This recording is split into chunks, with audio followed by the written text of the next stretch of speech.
हम अध्ययन कर रहे हैं ईशावास्य उपनिषद का और आज हम विचार करेंगे मंत्र संख्या 8 पर। मंत्र संख्या 8 का विषय है परमात्मा का स्वरूप। तो सबसे पहले हम मंत्र का उच्चारण करेंगे। ओम सपर्यगाच्छुक्रमकायमव्रण मस्नाविरं शुद्धमपापविद्धं कविर्मनीषी परिभुः स्वयंभू याथा तथ्यतोऽर्थान् व्यदधाच्छाश्वतीभ्यः समाभ्यः। इसका अन्वय देखेंगे। सह परि अगात शुक्रम अकायम अव्रणम अस्नाविरम शुद्धम अपापविद्धम कविः मनीषी परिभुः स्वयंभू अर्थान याथा तथ्यतः शाश्वतीभ्यः समाभ्यः व्यदधात विएदधात। थोड़ा इसका सामान्य अर्थ जानते हैं। तो ये जो वर्णन चल रहा है ये ईश्वर के स्वरूप का वर्णन इसमें होगा और ईश्वर के 12 लक्षण बताए जाएंगे, जो एक बहुत ही चर्चा का विषय रहता है। सभी इस पर विचार करते हैं कि ईश्वर का वास्तविक स्वरूप क्या है। ईश्वर सर्वव्यापक है, एकदेशी है, साकार है, निराकार है, वह गति करता है, नहीं करता है, इत्यादि बहुत से प्रश्न हमारे मन में होते हैं और हम ईश्वर के चिंतन को कई प्रकार से वर्णित करते हैं और सुनते हैं विद्वानों से।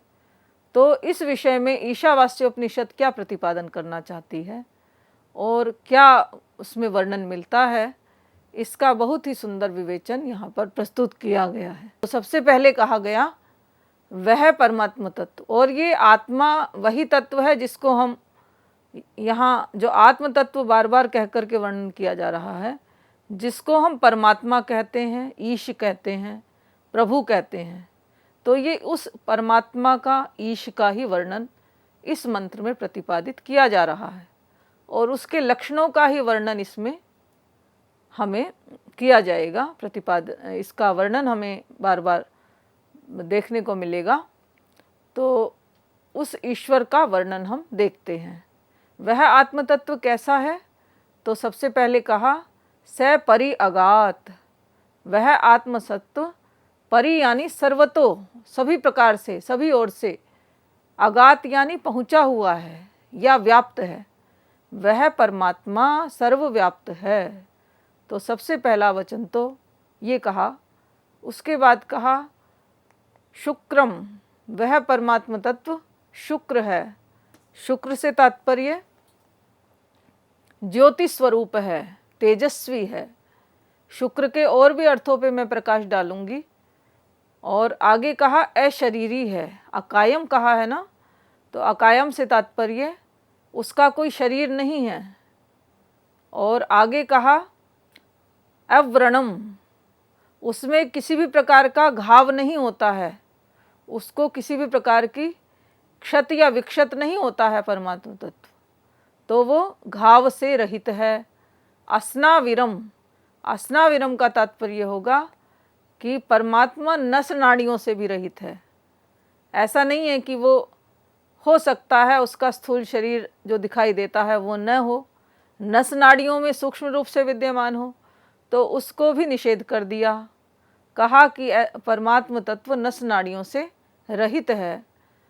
और आगे कहा शुद्धम, शुद्ध है। वह परमात्मा बिल्कुल निर्मल है। अपाप विद्धम, और क्या है? वह परमात्मा तत्व कभी भी पाप से ग्रस्त नहीं होता है, पाप से ग्रस्त नहीं होता है। और पाप के साथ साथ उसको पुण्य भी नहीं मिलता है।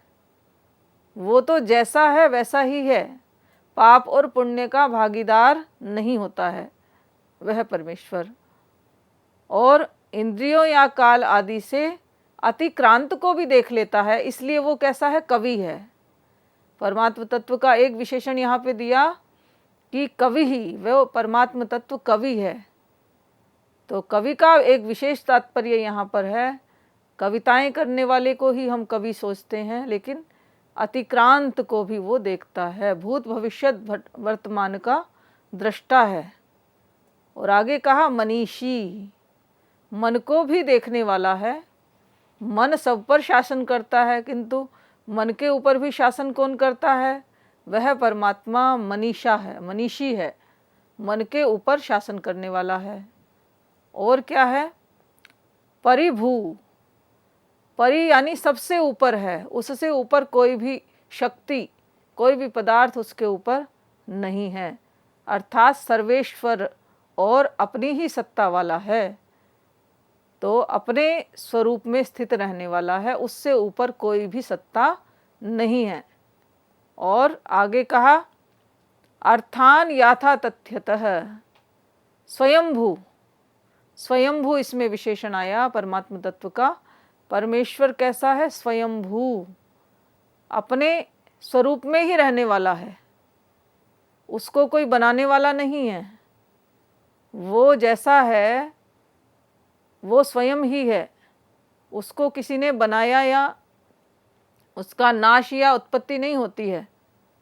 वह परमात्म तत्व स्वयंभू है, स्वयं में विद्यमान है। जैसा वो पूर्व सृष्टियों में था वैसा ही इस सृष्टि में है, वैसा ही आगे रहेगा। तो उसमें किसी भी प्रकार का परिवर्तन नहीं होता है। और याथा तथ्यतः अर्थान व्यदधात, और वो यथा योग्य सभी पदार्थों की क्या करता है? रचना करता है। या फिर इसका अर्थ ये भी ले सकते हैं कि सभी प्राणियों को यथा योग्य उनके कर्मों के फलों को प्रदान करता है। और इसमें एक विशेष बात कही, शाश्वतीभ्य समाभ्य, जैसी सृष्टि की रचना उसने पूर्व काल में की थी, सनातन काल में की थी, वैसी ही सृष्टि की रचना वो हमेशा करता है, हर काल में करता है। तो पदार्थों की रचना यथा योग्य प्रकार से सनातन काल से करता आ रहा है। तो ऐसा वह परमात्मा है। तो अब हम इसको थोड़ा भाष्यकार की दृष्टि से विचार करते हैं। तो स से तात्पर्य है, स पर्यगात कहा, तो स से तात्पर्य यथोक्त आत्मा, जिस आत्मतत्व का विवेचन पूर्व मंत्रों में किया गया है, जिसको कि हमने कहा था ईशावास्यमिदं सर्वम, तो उसी को यहाँ पर इस सर्वनाम शब्द के द्वारा, स के द्वारा विवेचित किया जा रहा है। स यानी यथोक्त आत्मा, वही उक्त आत्मा जिसका कि वर्णन पूर्व मंत्रों में किया जा चुका है। पर्यगात, परि उपसर्ग है यहाँ पर, और अगात ये बनेगा, निष्पन्न होगा। परितः यानी समन्तात, चारों ओर से, अगात पहुँचा हुआ है, गतवान। और कह दिया, उपमा किससे कर दी? आकाशवद व्यापी, आकाश के समान सर्वत्र व्याप्त है। तो आकाश जिस प्रकार से सभी ओर व्याप्त होकर के है, कोई भी कण ऐसा नहीं है जिसमें आकाश न हो। तो वो परमात्म तत्व क्या है? आकाश के समान व्यापक है। कोई भी रंच मात्र भी कण क्षण ऐसा नहीं है जिसमें परमात्मा की सत्ता न हो। सभी में, सृष्टि के कण कण में जो व्यक्त हैं उनमें भी, और जो व्यक्त नहीं है, जड़ में भी चेतन में भी, सभी ओर परमात्मा की व्याप्ति है। एको देवः सर्वभूतेषु गूढ़ः, वो एक देव सभी प्राणियों में विद्यमान है।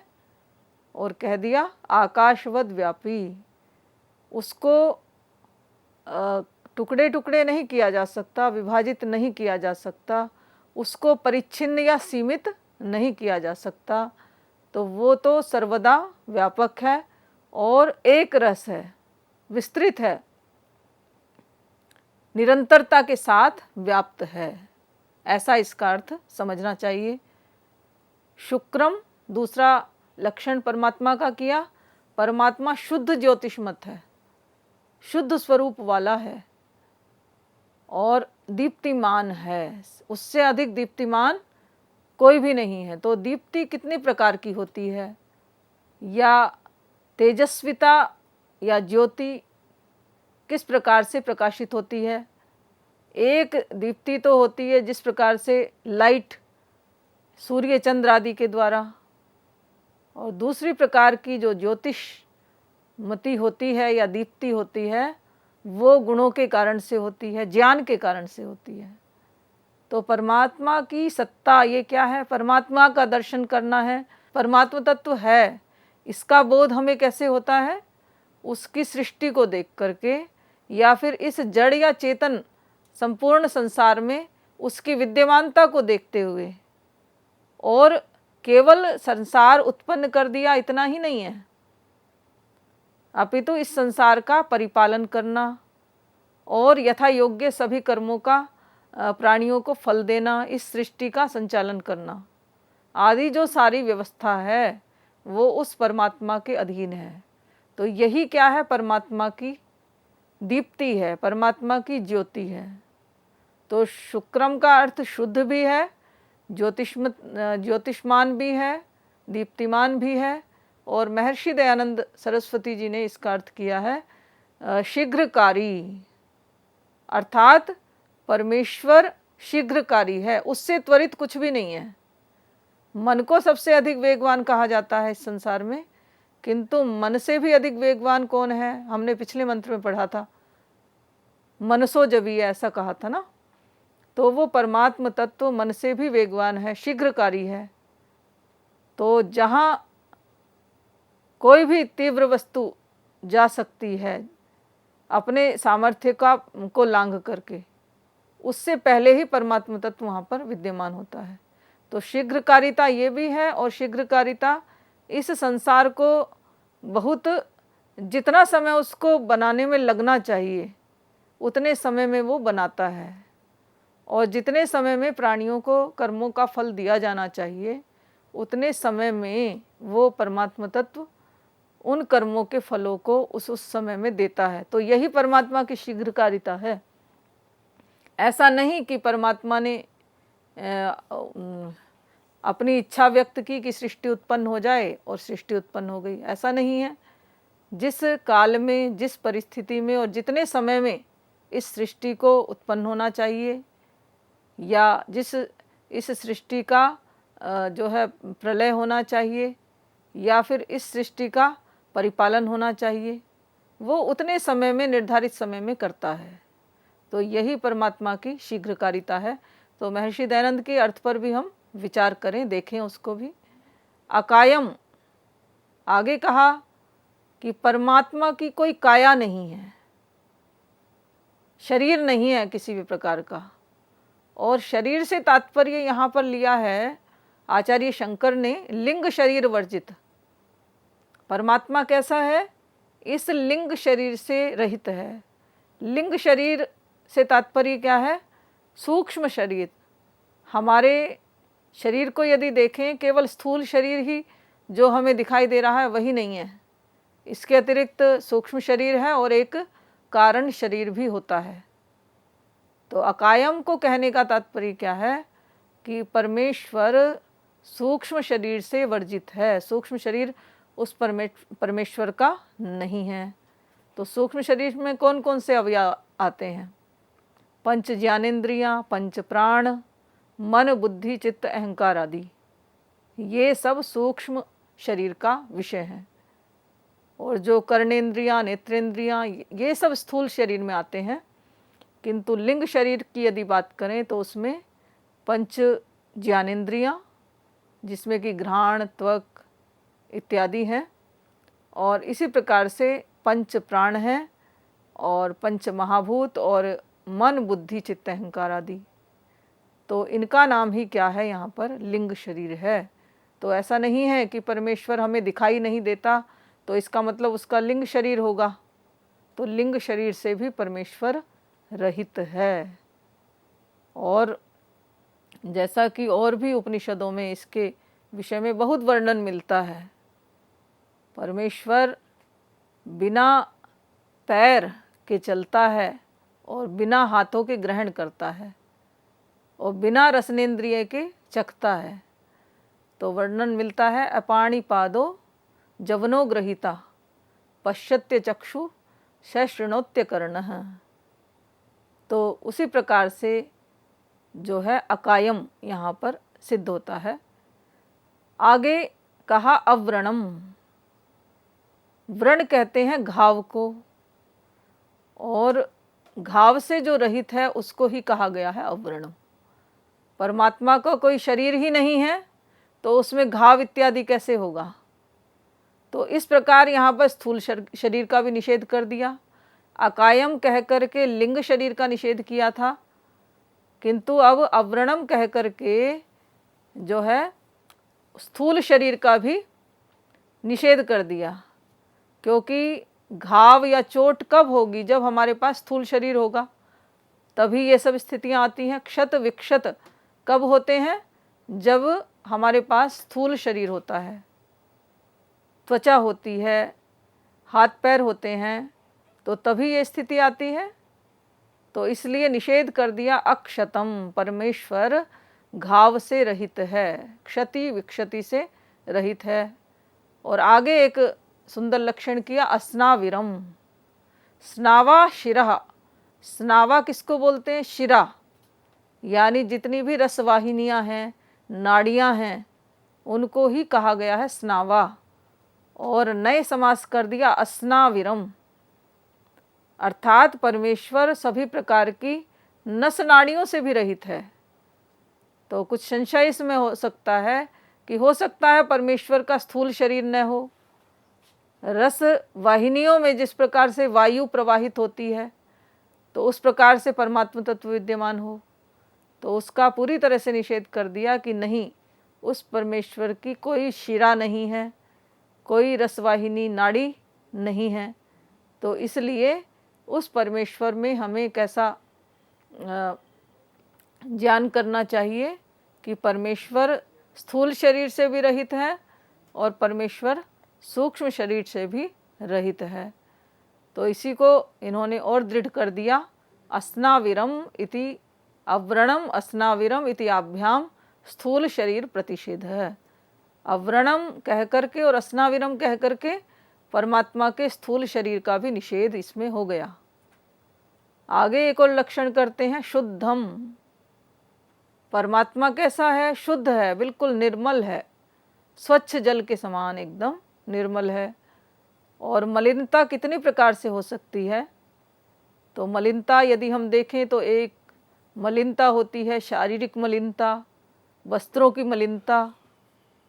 तो जब परमात्मा का शरीर ही नहीं है, अकायम कहा, अव्रणम कहा, तो ये भौतिक मलिनता तो उस पर लिप्त नहीं होगी, मिट्टी धूल पसीना इत्यादि। तो कब होंगे, जब शरीर होगा। तो उस लिप्तता की, उस अशुद्धि की बात यहाँ पर नहीं की जा रही है, उस निर्मलता की बात यहाँ नहीं की जा रही है। तो जो अविद्या रूपी मल है, तात्पर्य क्या है, अविद्या क्लेश आदि जो मल है वो परमात्मा में नहीं है। परमात्मा कैसा, केवल ज्ञान स्वरूप है, शुद्ध निर्मल है। तो अविद्या मल से भी परमात्मा तत्व रहित है।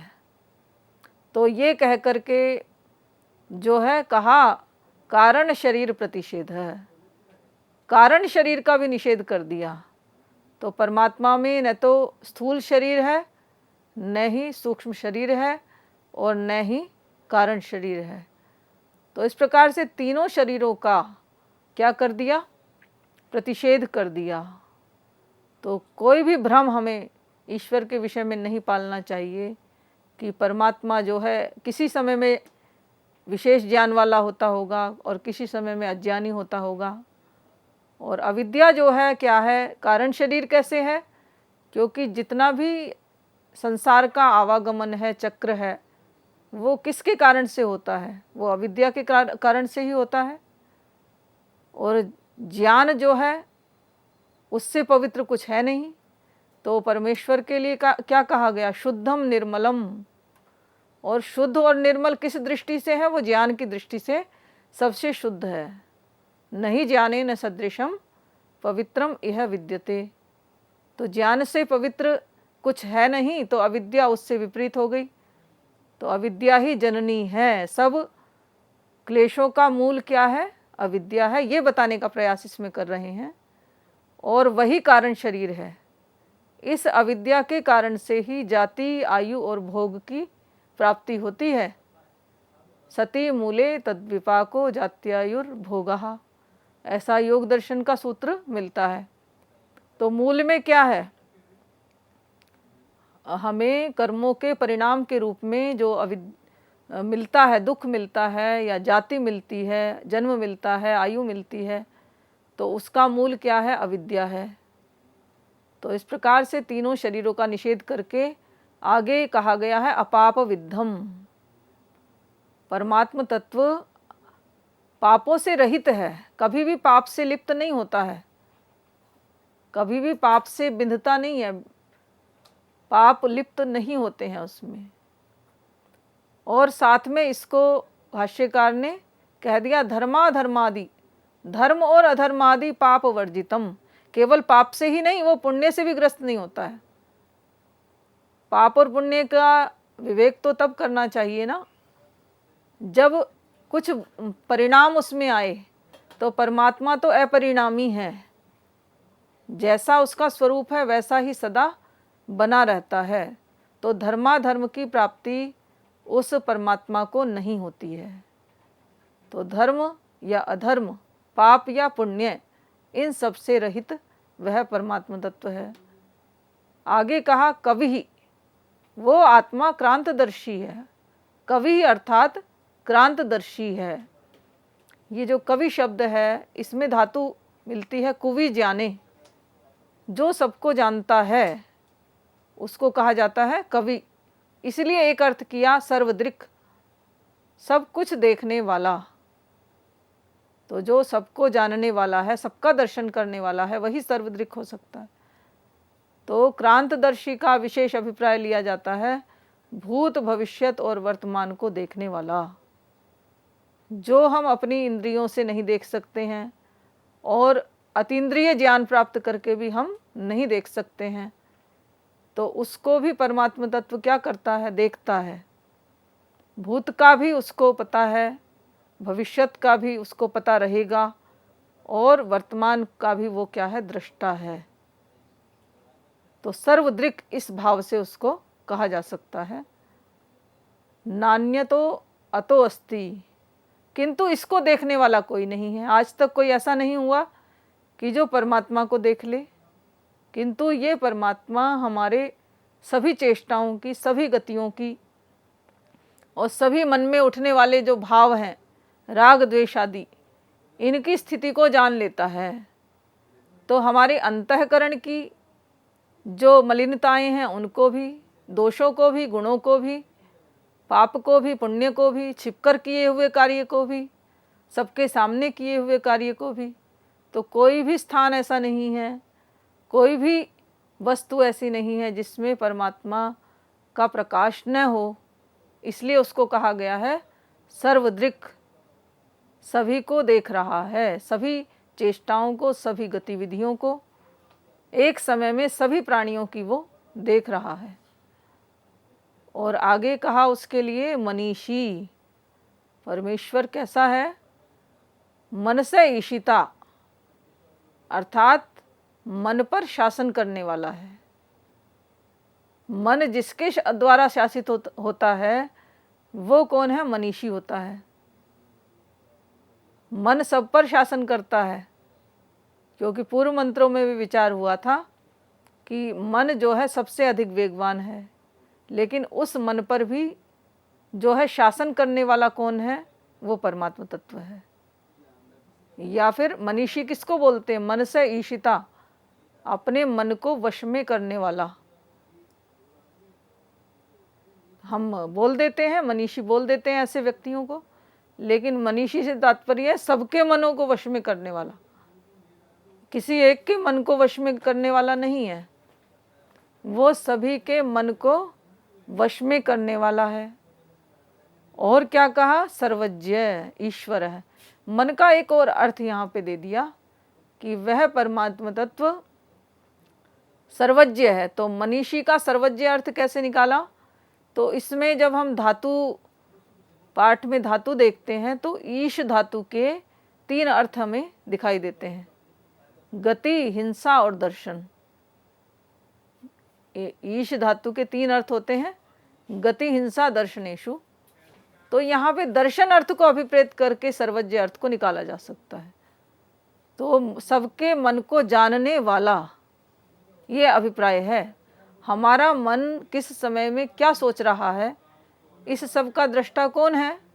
वह परमात्म तत्व इस सब का दृष्टा है, अर्थात सब कुछ जानने वाला है।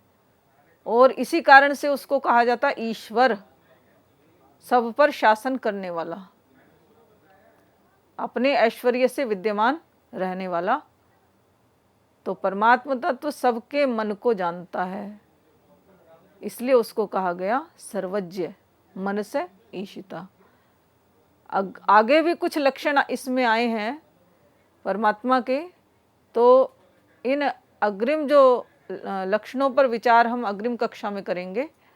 तब तक के लिए इन पर आप स्वाध्याय कीजिए और चिंतन मनन कीजिए। धन्यवाद।